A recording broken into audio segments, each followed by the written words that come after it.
மாநில தலைவர் வந்து அன்னைக்கு பேசும்போது ஓமலூர்ல பேசும்போது இரட்டைலைக்கு மேல தாமரை மலரும் அதுக்கான விளக்கம் ஏங்க பூ எப்பவுமே மேலதாங்க இருக்கும், இலை கீழே இருக்குங்க. உங்களுக்கு அது தெரியல, நாங்க பண்ணுவோம். இல்ல அர்த்தம் புரியலன்னா யாருக்கு நான் என்ன செய்ய முடியும்? அர்த்தம் புரியாதவங்க கிட்ட நாங்க பதில் சொல்ல முடியாது. இல்ல இல்ல பொருள் புரியாதவங்க கிட்ட நாங்க பேச முடியாது. இரட்டைலைக்கு அதிகமாக தாமரை மலரும்னு சொல்லி இருந்தா நீங்க இந்த பேச்சுக்கெல்லாம் வரலாம்.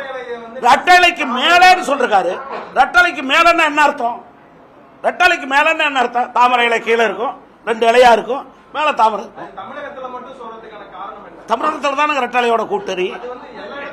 தமிழகத்தான ரெட்டலையோட கூட்டணி. வேற எல்லா ஊர்ல இருந்தா சொல்றோம்.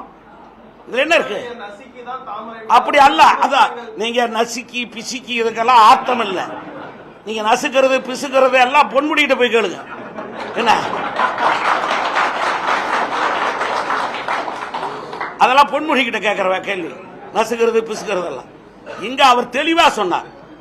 ரெட்டலைக்கு மேல தாமரை மலரணும். ரெட்டலை கீழே தாங்க, தரையில மேலதாங்க இது முடியும்.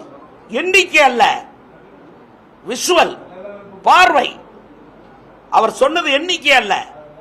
தெளிவா புரிஞ்சுக்கங்க. எப்பொழுதுமே பூ மேலதான் இருக்கும். பூ வந்து கீழே இருக்காது. காய் தான் இலைமறைவு காய். இலைக்கு கீழே காய் இருக்கு, இலைமறைவு காய். ஆனா பூ வந்து மேலதான் இருக்கும். ஆக அதை புரிஞ்சுக்கிற பத்திரிகையாளர்களும் சரி, ஊடகவியலாளரும் சரி, இல்ல திமுக இந்த பத்திரிகை ஊடகங்களுக்கு வந்து பேசக்கூடிய மேதாவிகளும் சரி, இதை புரிஞ்சுக்கணும்.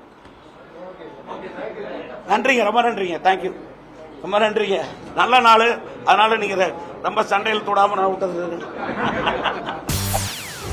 செய்திகளை உடனுக்குடன் தெரிந்து கொள்ள உடனே சப்ஸ்கிரைப் பண்ணுங்க.